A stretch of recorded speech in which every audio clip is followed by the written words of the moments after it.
So I just wanted to share a really brief reflection. And it's something I heard the other day on a school visit. I was taking my son to see secondary schools in the state sector.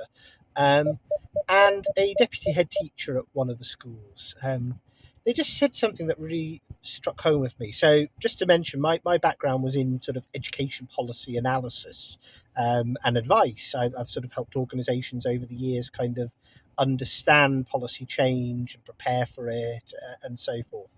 But what this deputy head said to me in the course of just walking along the corridors and having the conversation was really revealing. She said, it's the challenge that she faces is just the constancy of change.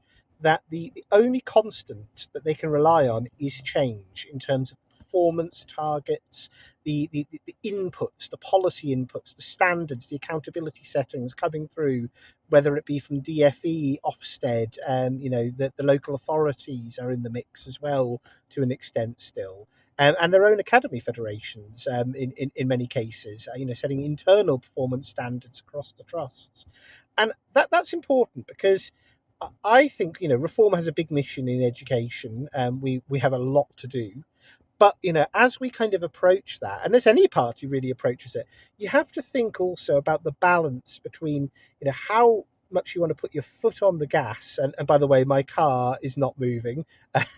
It won't be while I'm making this clip. But how much you want to put your foot on the gas, as opposed to allowing your changes to bed in, letting them breathe, giving them a little bit of room before you kind of pull the lever, the next lever in the system.